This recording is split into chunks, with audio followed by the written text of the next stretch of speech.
We're so excited this morning to welcome early years consultant and trainer Tamsin Grimmer to our webinar as she unpacks one of the most talked about topics in early education, school readiness. Today, Tamsin's going to be talking to us about practical strategies to support children during this big transition in their lives, the role of the characteristics of effective learning, how to nurture the right dispositions and attitudes for lifelong success. But first, a little bit about Tamsin. She's passionate about inspiring others, and she believes every child deserves a dynamic, reflective and engaged practitioner in their lives. She's author of 9 books, all available on Amazon, and we'll put the links in the post-webinar email for you so you can have a look at those. She's absolutely committed to giving children the best possible start in their early years by fostering positive attitudes and dispositions. And she believes that the key to this lies in motivating and inspiring the adults who teach and care for young children. She's an advocate for listening to young children and designing multisensory, active and playful experiences. And she encourages actively practitioners to give children time and freedom to become deeply engaged in play and to follow their own interests. Her favourite quote is by George Bernard Shaw: "We don't stop playing because we grow old. We grow old before we stop playing." Great words, Tamsin. Over to you. Thank you so much for having me. So I'm just sharing my screen now, so with a bit of luck you can see that.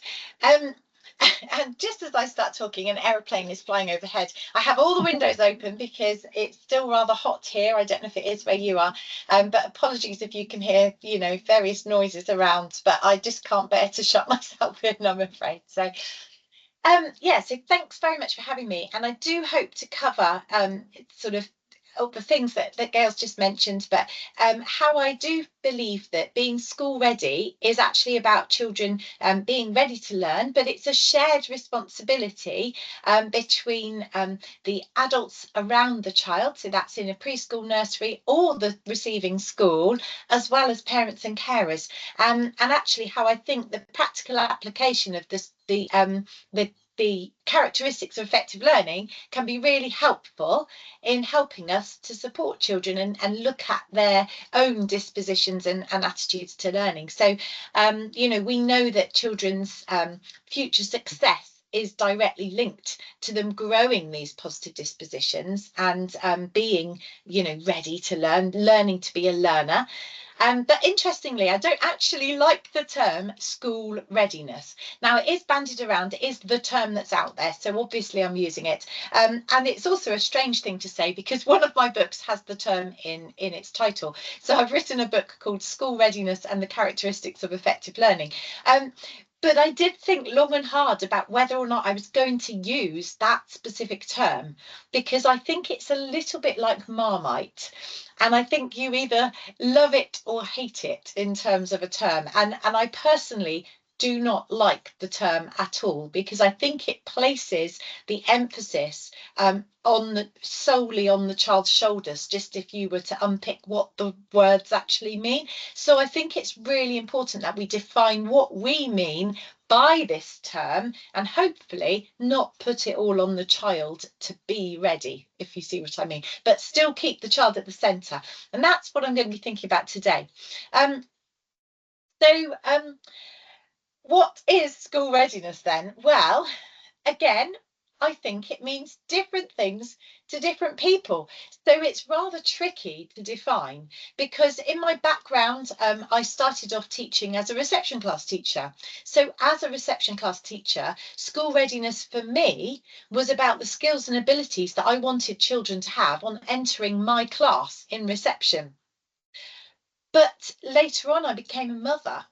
And school readiness for me as a mother was actually about a child being able to separate from me for a long period of time, for the whole day. It might have been the first time, in fact, for my own children, it was the first time that they were in full day care, because their nursery provision had been for the 3 hours for the offer of 3 hours a day as it was then. They were on 15 hours a week. For a preschool or a nursery practitioner, it could be that school readiness for you is actually about independence. It's about the child, learning some of those skills like taking themselves to the toilet independently, or perhaps having good social skills, or perhaps making friends with other children. So school readiness already has these different sort of levels, different dimensions, and there isn't actually, although we will talk about this later, there's supposedly a definition now, but it's not nationally recognised, and I personally don't feel it's a definition as such, but we'll come to that a little bit later. But school readiness regularly hits the headlines. And here is a selection of just a few of the headlines that we have seen in the past 6 or 7 months. So the most sort of important, I suppose, here is thinking about how the Prime Minister, Sir Keir Starmer, has set that target to get 75% of children ready for school. So he said 75% of children need to be ready for school by 2028. And I just want to take a quick moment to unpick that statistic, because where does this statistic come from? So apparently the current level of school readiness is 68%. So I'm sure you know that the data set used is the early years foundation stage profile, the good level of development measure. So that's actually part of the early years foundation stage profile, the assessment undertaken by reception children at the end of their first year at school. So to achieve a good level of development, so to be in this percentage of children that are school ready, according to this, they have to meet the early learning goals in the 3 prime areas and in the literacy and mathematics areas. So actually, the 68% quoted are all children who've been in school for a whole year already, and therefore 32%, if you look at the flip side of that, those children have been in school for a whole year already, but they're supposedly not ready for school, but they've actually been there for a whole year. So it's a little bit of a strange data set to be using here. It could be argued that this measure is actually totally inappropriate if we're looking at school readiness, which most people think is entering school for the first time in reception. But what we're measuring them on is after they've been in school for a whole year. So that's a little bit, that's the problem really. School readiness is not consistently defined. It's also not understood or clarified by everybody involved, including the politicians who set these targets in the first place. The good level of development is more about key stage 1 readiness than it is about school readiness per se. It's looking at how ready children are to move on into key stage 1. So as I say, school readiness is quite contested as a term, and you could look at school readiness for children as a little bit of a lottery. So, for example, a lottery of where children are born. So around the world, children begin their formal education at different ages. So children begin school at 4 years old in Northern Ireland, but in England and Wales and Northern Ireland, children have the earliest starting school age in the world. So the compulsory starting school age in England and Wales is the term after a child's 5th birthday. But we know the majority of children start school in the year in which they turn 5, usually in the September. So even though they don't have to be in school until the term after they're 5, which could be in year 1 if you're a summer-born child, actually the majority of children, I think it's a really high percentage, like 98 or 99% of children do start in the reception year, and they have a whole year in school, or several terms in school before they have to actually be there, if that makes sense. So that's in sort of thinking about UK, particularly England and Wales here. Scotland is 5 years old, but in nearly 70% of countries in the world, children begin school at age 6. And in just under 20%, they start school even later at age 7. And lots of studies have looked at how a later starting school age is beneficial for children's future success in learning. And when you look at what children are achieving in terms of their academic achievement, take, for example, GCSEs or equivalent, school starting age, just because children start earlier, it does not make them achieve more at that later age. In fact, it could even be argued that some of those countries, children are underachieving, where the children are starting school earlier. We don't even start children this early for good pedagogical reasons. My understanding is that it was simply because in Victorian times, it was proposed that children should go to school aged from 6 to 11, but the rich factory workers were worried about losing their workforce. So the age range was moved a year earlier and it was changed from 5 to 10 years of age. So the debate around school, it was actually about school leaving age, thinking about entering the workforce at age 10 or 11, not school starting age 5 or 6. So that's a little bit about sort of where children are born and school starting age. I'm just going to come back to the slide in a moment, but I'm going to show you these statistics here from the World Bank. So this has compared 210 countries, and you can see the ages at which children start school. Excuse me. So in 72% of countries, children begin school at age 6, and 17% of countries, children start at age 7, but in only 11% of countries, children start at age 5 or younger. So that's quite interesting, isn't it? But as I said a moment ago, British children do not fare better and gain more qualifications because of their early start to school. The OECD data, which outlines student performance in things like reading and mathematics and science, the UK is usually ranked at between kind of 11th and 15th in terms of the children's ability once the children are a bit older. And the countries where children outperform the UK, children start at the age of 6 or 7. So anyway, I'm just going to move back to this one. So this lottery that I'm talking about, you can also think about when children are born as being a bit of a lottery, because in England, we categorise children into autumn, spring and summer born children. So for some reason, we don't say winter born children, even though some children are born in the winter. We divide the year into 3 in terms of starting school and ages of children. So a summer born child can be 3 years old at the moment, and they're still going to start school in reception in September. They might still be 3 now.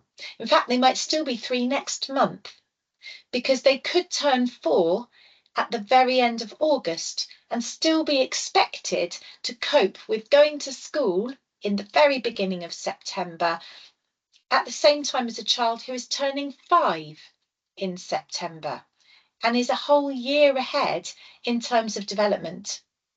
And that year, when you're 4 years old, a year's worth of development is a quarter of your life. So it's a lottery as to when children are born. And already our youngest children are disadvantaged because they're a quarter of their life behind compared to our oldest children when they start school. Gender is another part of the school readiness lottery. Gender has a major impact. Girls, sadly, are outperforming boys in all areas of learning and development in the early years foundation stage, when you look at the profile results. Writing is where the largest gap is, and traditionally it's always been where the largest gap is. The gap is closing, but it's unlikely to kind of ever close. But we know that boys are not any less clever than girls at this age. But maybe it's about girls are perhaps more suited to the ways that we teach young children. If we're expecting young children to be sitting or being sedentary or still, actually, and involve a lot more language. The learning that children have to do in reception involves a lot of language, and boys' spoken language develops slightly later, and their fine motor control develops slightly later developmentally than girls. So actually they're going to be probably more active. They're going to find it harder to sit still. They're going to find it more difficult to understand language. And that means it's going to be more difficult for them to access the learning that's on offer. So we're again setting up children, particularly our boys, to fail by pushing too early, pushing them into school too early. Obviously, I am generalising here, but this is taken from the statistics that we have available to us. And it does sadly make a huge difference if you're able to sit still and listen, and compared to a child that still needs to be running around and being very active. Okay, that's not to say it's right that we're expecting children to be sitting still and listening, but sadly it is what's going on in many schools around the country. So school readiness is also dependent on children's individual needs or their home background. So, for example, the socioeconomic status of the family. We know, again, this is something that the government have highlighted to us, that children from children who perhaps are experiencing poverty or poor housing or have special educational needs or disability, social isolation, these children will not be achieving that good level of development at the end of the reception year. Data shows us that pupil premium children significantly lag behind their peers when you're looking at the good level of development. Children with special educational needs and disabilities lag behind their peers in terms of that good level of development as well. So that means that, again, certain groups of children and groups of people within society will be at a disadvantage before we even begin going to school. Parental support. That's another bit of a lottery, because lots of research tells us that where children receive support from their parents in terms of that home learning environment, it makes a big difference to children's future success and their academic success in the future. So it can be things like taking your child to the library, reading with your child at home. Some research actually suggested that this is the single most important factor that determines academic success. I did read something about that. But if a child grows up in a home where perhaps education is undervalued, or perhaps the parents themselves find it difficult to access learning, or might have learning needs themselves, children are going to be at a disadvantage. And my last point on this slide is about the actual practices that children are experiencing in their early years settings. That can also be a bit of a lottery. Some settings are very formal, some settings are very informal. Some settings will be encouraging children to be incredibly independent and grow their resilience and so on. And other settings will be encouraging more dependence, and children will naturally then be acquiring different dispositions and attitudes to learning. Now, if an approach is too formal too soon, then again, there is research out there that says this is damaging children who actually need to be outside playing and developing in those prime areas. So we do need to be looking at children in terms of developmental readiness and actually supporting them to be good learners, and good learners through play. Okay, so I'm going to just move on now. I've shared that one already, so I'm going to move to this slide. So when Whether or not children are ready for school, this is one of the most talked about issues at nursery pickup time. It's the issue that's used by politicians as they try and get public support. It's in the headlines, as I've said already, many, many times. But there isn't really a nationally recognised definition of what school readiness means. What we have been given recently and was endorsed by the government is, and let me just call it up for you, here we are, the starting reception. They call it the definition, okay, but it's actually lots and lots of skills for a child to practice, okay. So they call it the definition, but it's lots of skills for children to practice before starting reception. And although I think this is probably quite helpful for parents and carers to see the sorts of skills that are useful for children when it comes to starting reception classes. Okay, so we have lots, I'm sure you've seen this. Actually, I could put the link in the chat for you, couldn't I? And then maybe afterwards, these links can be shared with everybody when you share the slides. That would be super.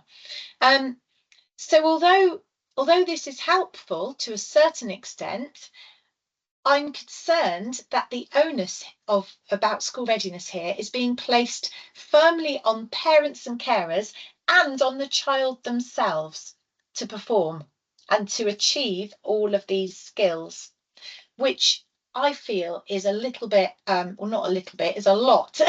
It's tricky, it's unhelpful. Okay, so I think it's really important if we're going to share this definition with parents and carers, and many parents and carers will have come across this definition, that we're not using it to blame parents or shame parents or make them feel inadequate, make them feel that their children are not achieving, but actually we talk about it in terms of developmental readiness. And these are all skills that are helpful for children to practice and learn. But let's not beat anybody up if they're not there yet, because that's okay. And this is what we can do to help and support. Okay. So school readiness also, as I've said, refers to different times. So when I was a reception class teacher, I used to think about school readiness as children starting in formal school. I used to think about it as going into year 1. And the government imply that's what they're talking about, because they talk about the early years foundation stage in England as being all about school readiness. And that finishes, the early years foundation stage finishes at the end of reception. So that means reception is still about school readiness, okay? But obviously we know children are already in school. So when I was childminding and working with preschools and nurseries as an area Senko, school readiness was very much understood as children starting reception. So the first time they go to big school, that was what school readiness was. Most parents and carers consider school readiness to be children starting school, full stop. Whether they're starting school in nursery or reception, it's about children starting school, which makes sense. So we need to be really careful here and cautious about using this term if we're not talking about what we mean. Okay, so if you work in a school right now, you need to decide when you're thinking about school readiness, are you thinking about school readiness for year 1, in which case it's actually readiness for key stage 1, not school readiness, or are you thinking about school readiness in terms of the children coming to you in the first place? If you work in a preschool or a nursery or as a childminder, when you're thinking about school readiness, are you thinking about children starting big school? Yeah.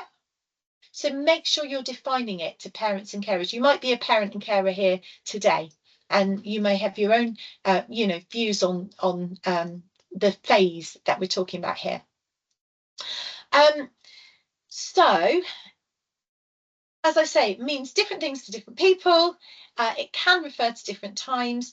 It's often linked to that political agenda, and also often linked to that formalisation of childhood. So there were some really good things in the recent strategy shared by the UK government about early years. There were some great things in there. In fact, the word love was mentioned, which I was really thrilled about. Unfortunately, there were also some sort of red flags in my view. So there were some things that imply perhaps they're going to be looking at bringing in more targets into reception classes and things like that, which worries me, because I think the more pressure we put on reception teachers, the less time there'll be to do the things that children really need, which is engage them in playful learning environments and look at children developmentally and support them according to their individual needs as they start school. Oh gosh, so sorry. I had my phone on do not disturb, but for some reason the phone call still works, and I don't know why that is. So this idea of this political agenda and the formalisation of early childhood, it's important that as a sector we fight against this, we stand up against it, and we actually, share our own views with parents and carers about this as well.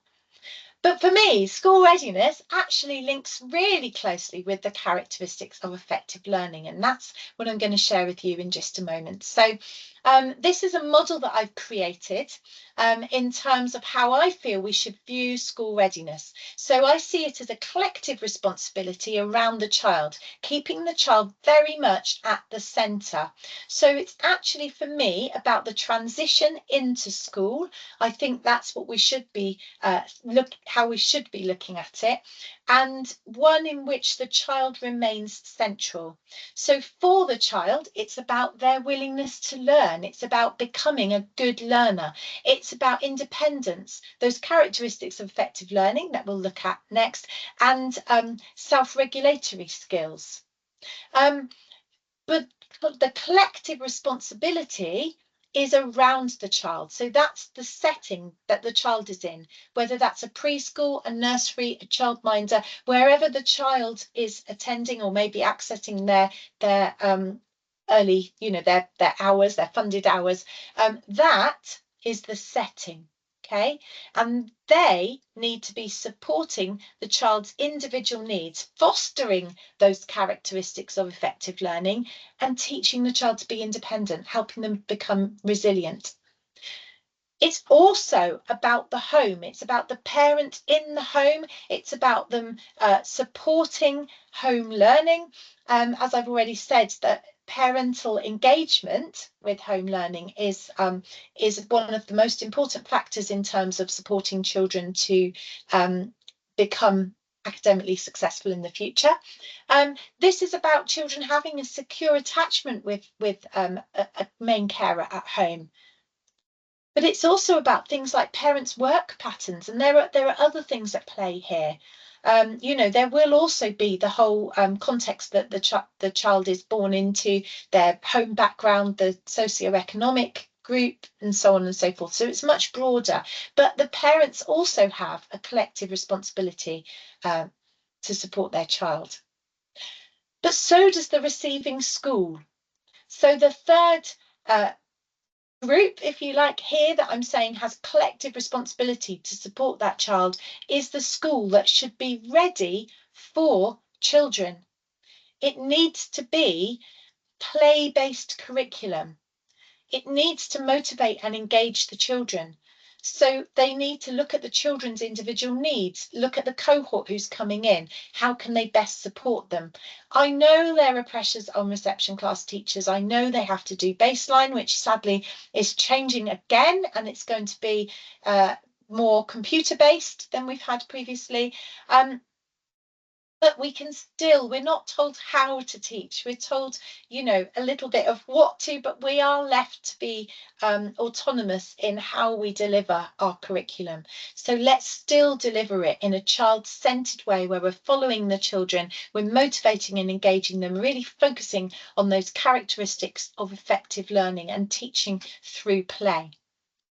So this is about children becoming a good learner and how everyone around the child can help the child to become a good learner.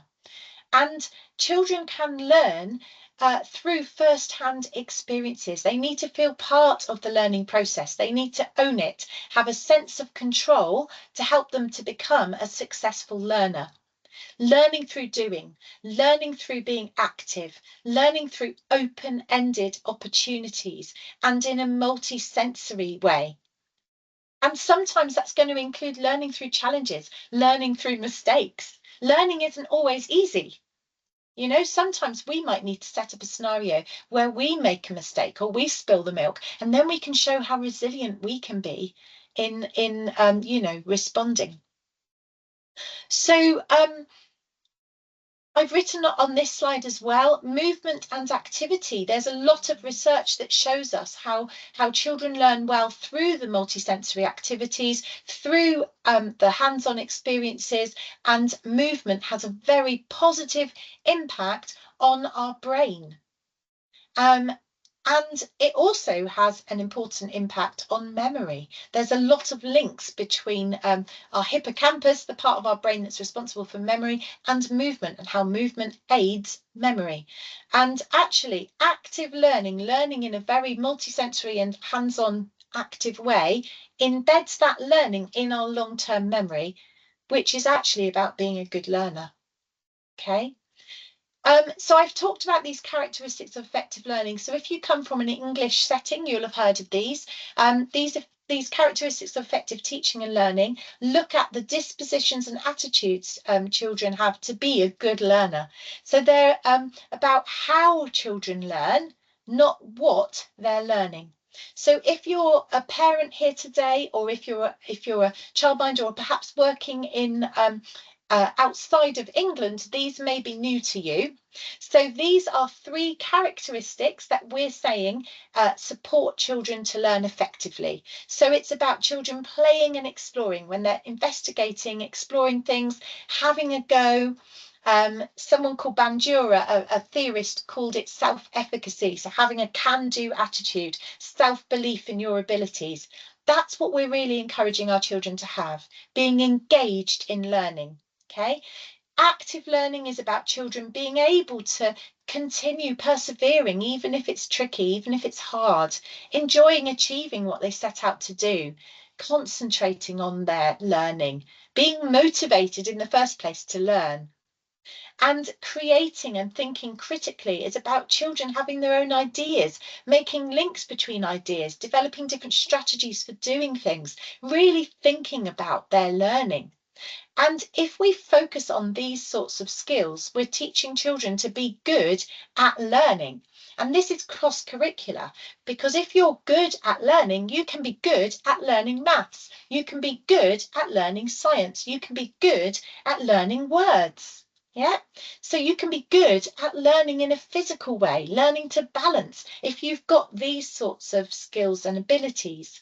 So this helps children to be flexible with their knowledge and skills. And we don't know what jobs children are going to have in the future. They probably don't exist yet, but we do know that they're going to need certain skills in order to fulfill those jobs. They're going to need to be able to persevere when things get difficult. They're going to need resilience. They're going to need to be able to think critically. Okay, so they're going to need to actually do it, have a go at doing something. Okay, so these characteristics are really important. And if I just bring them to life for a second by looking at this image. So this is what these characteristics look like in reality. So this is 2 children playing in a mud kitchen. You can't really see what's going on much there, but you can probably imagine there's a lot of mud everywhere. So what's happening for these children? Well, they're learning. They're learning about, you could put it into subjects if you want to. You could say it's science, or it's understanding the world. You could say, you know, it's language that they're talking about, the sloppy, slimy mud. Or you could say they're counting, because I saw them counting the cake cases. Yeah, but actually These are children learning about solids and liquids, changing properties of materials, what happens when I add more water or add more grass. These are children who are enjoying what they're doing. There's pleasure and fun and excitement here. Their brains are making connections. You know, is this going to fit? What's going to happen if I pour this into there? You know, these are children who are actually playing and exploring, active learning, creating and thinking critically. So this is much easier to see than trying to shoehorn the learning into one particular area or subject.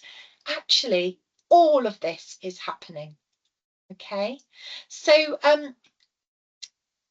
I call it learning with a capital L. Basically, this is just learning. So okay, so I'm going to finish in a moment. So if you have any questions, do add them into the chat. But I just want to share a few ideas now of how we can be supporting our children in relation to entering school. So I'm talking, as I say, about school readiness in terms of entering school for the first time. So this is an idea called chatterboxes that many schools do. Even if they don't do it, I would encourage you as preschools and nurseries or as parents to do this sort of activity. The idea is you create a little box or a bag or a special container that contains a few special items relating to that child. So in this particular box, this was my daughter's chatterbox, as we called it.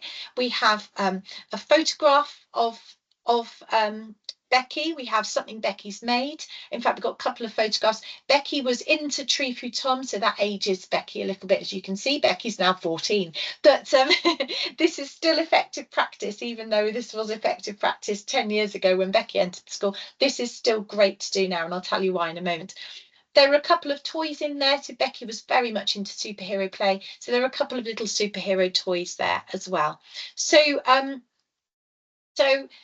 what this is a chatterbox which includes items and photos that give the child, Becky in this case, something to talk about.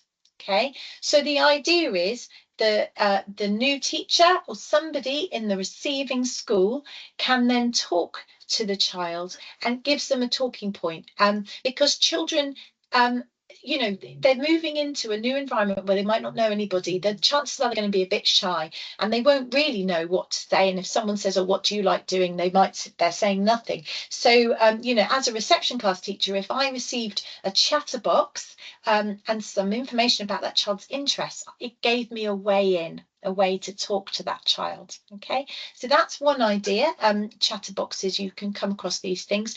Using stories and rhymes, stories and books, you can use rhymes, I'm sure, as well, to support children. There are lots of books out there all about starting school, and there's also the Colour Monster Start School. That's quite a nice one as well, because it links in feelings and emotions. So I would suggest using stories at home, in the setting with the child. Get photographs and things of the receiving school. That can be really helpful as well. I thought I'd put a picture in of that, but I don't think I have, I'm afraid. So go and visit if there are opportunities to engage with the receiving school and you know, use the various different activities and things that they have planned, the little sessions and so on, then please engage with those. Many reception class teachers do home visits. They're brilliant to get to know the children really well. Maybe they'll visit the setting, see the child in the setting, because it takes a long time for children to settle in school. So it will take a while for them to see the child being themselves, but they can see the child being themselves in your setting or in your home. So that was only a couple of ideas, but there are some more ideas in a moment, but I'm just going to share with you these resources. So I've already pointed out the starting reception definition, okay, but we also have a book by Dr. Aaron Bradbury called Starting Strong, Nurturing School Readiness. So you can order that one, I think, from Lulu, but there's on this website, you can see it's also got a link to something called Play Matters, which is something he edited, and also something I've written with him called the Love and Nurture Rating Scale. But we also have a School Readiness Matters. This is a free document, so I'm going to put this link as well in the chat for you. And then my own book is actually School Readiness and the Characteristics of Effective Learning. So if you're interested in that. But for now, different ideas to support children. I've already said about the stories, using photographs of the school the children are likely to attend, all the induction things. Uniform, that's one I haven't said. So having uniform or lunch boxes or school bags available for children to play with and have a look at, doing those home visits if possible, and if you can, have some sort of buddy system for the teaming up people who've perhaps already gone on to school, or parents of children whose children moved on to school last year, get them back to talk to the parents for this year, or get a child back to talk about their new school, something like that. That can be really helpful as well. So to finish, I want to just reiterate that we're not preparing children for school. We're not putting the weight of this on children. We're actually supporting their transition, and we need to be focusing on building resilience, promoting resilience, building partnerships, rather than bringing formal schooling into preschool or nursery. And this quote to end on here is from Dr. Aaron Bradbury's book. From a child-centered perspective, school readiness is about ensuring that each child feels confident, capable and excited about learning as they transition into school. It moves beyond just academic skills and instead focuses on the whole child, socially, emotionally, physically and cognitively. So let's keep the child at the centre as we look at school readiness this year. Amazing. Thank you so much. Brilliant. Okay, I'm going to start. We had one from Matthew quite early on. He said, Tamsin, this is also interesting, relevant, and you present it with such a balanced view. This matches so much of what I've noticed too. I wonder if you have any view on or any experience of the way schools have developed their curriculums and whether this has an impact on children's start to the school. For example, more formal expectation early on, apparently a high expectation, focus being interpreted by the school as crack on with things sooner on than in the past, or less time for settling in and more time to start with on schemes. Any thoughts on that? Yeah. I do have a view on that, actually. And, I actually think that the more formal, I think there's a difficulty here because you're absolutely right. Was it Matthew? You're absolutely right. Yes. That sometimes people talk about high expectations. Okay, but actually what they're talking about are formal expectations. And I think there's a difference. So I think we have to be very careful here because I think we do need high expectations of our children because I think we need to encourage the very best of their potential. But I think that's very different to having formal expectations. So my high expectations of a 4-year-old or a 4-year-old turning 5 is not for how long they can sit on the carpet, because that's an inappropriate expectation. My high expectation is going to be about levels of engagement, and it will be levels of engagement when they're doing something that will engage a 4 and a 5-year-old. So that the formal sitting down and learning can come later. Okay, they don't need that now. They need to get their big muscles sorted. They need to get their fine motor sorted. They need to get those prime areas really secure before they're ready to go on and sit quietly and learn. Self-regulation is an interesting one. I read and write a lot about self-regulation. There's a lot of research that tells us that where children have high levels of self-regulation, they will achieve more academically at school. But when you look at self-regulation at the ages we're looking at, they're still learning these skills, and they won't. Our brains are not fully developed until we're 25 years old. There is no way that a 5-year-old is going to have self-regulation yet. because actually this is something that develops throughout. To be fair, I'm 50. I nearly said I'm 40. I nearly took 10 years off my life.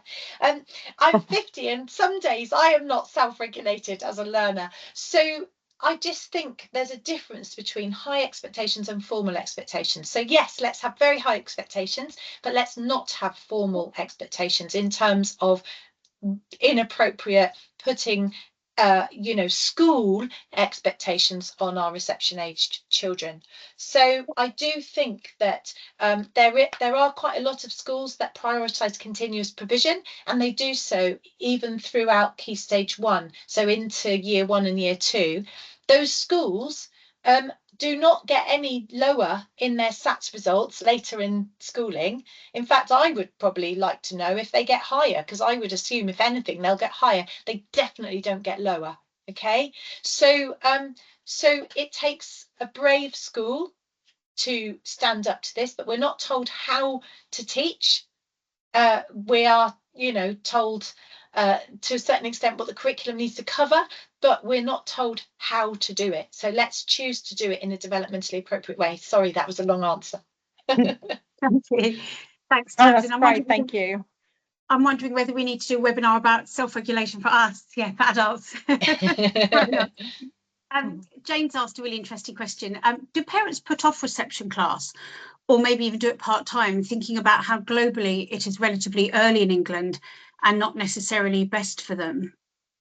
Yeah, so parents are allowed to choose. If your child is summer born, parents have options around when their child starts school, but there are lots of complications here because parents there's delayed entry and there's deferred entry, and they're two different things that are available to parents and carers of summer born age children, and I think it's difficult, because if a reception class works really well and has a developmentally appropriate play-based curriculum, reception is probably the best place for that child to be, because they will learn in a way that's suitable for their age, and they'll be with their peers from the outset. The difficulty is when a parent delays a child going, then they may lose out on their preferred school. They might not the child won't necessarily be going in and making friends with the same sort of with that peer group at the same time as everyone else, so to speak. So it could end up putting the child at a very small disadvantage in terms of their social development. So I think there's a lot to weigh up here. I think that parents actually have quite a lot of power, and I think we need to empower our parents so they know that they have power in the sense of how things happen in schools, and they can put pressure on schools and on the government in particular. We all need to be doing that. I think if reception were more like kindergarten, then we would be more in line with what happens around the world. But unfortunately, often reception is more like school, not because of the reception teachers. They're often put in a very difficult situation, but it's a top-down pressure from, senior leaders who might not have an understanding of how young children learn. Anyway, sorry, it's no, that's difficult really answers, good. Thank difficult questions. It is difficult, isn't it? Because it's such a personal thing for each parent and how your child is and where they are in their own development, isn't it? Yeah. Natasha had a really good question. I think she's a parent, so thanks so much, Natasha, for joining. She said, my son is due to start reception in September and has ASD, and I'm also on EYT, and I'm having a lot of pushback on him being part-time, and it is awful that there's so much pressure to put children into school so young. He doesn't need to be in school until the summer term, and some teachers need to be educated. Have you got any views on that? So I'm not sure. Is the question about the views on whether they should go until the summer term? Yeah, she's saying she's getting a lot of pushback, and she's saying he doesn't need to be in school until this, and so teachers need to be educated in making the schools child ready. So it's almost like putting it on reverse. I mean, I agree. I think schools should be focusing on children and their needs and making the school ready to receive that child. And obviously, in your case, you know, if your child's autistic, then your child will have another set of needs, if you like, in addition to being young.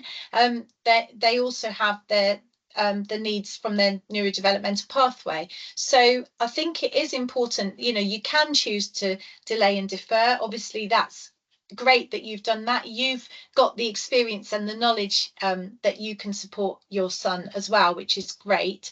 But I would also suggest working really closely with the school and sharing your knowledge, because you're the expert on your child, and share your knowledge with the school about the things that have worked really well for you. And if you know your child learns, you know, in this way, that way, or the ways that will help them, you know, do they need visuals? Do they need some sort of social stories? Do they need things to be talked through? Do they need warnings before transitions? You know, give them all of these little hints and tips, and make sure, I mean, if they're able to get an EHCP before they start school, it would be great as well. And have these things, strategies put in section F of the EHCP as well, because then the school would have to do it as well.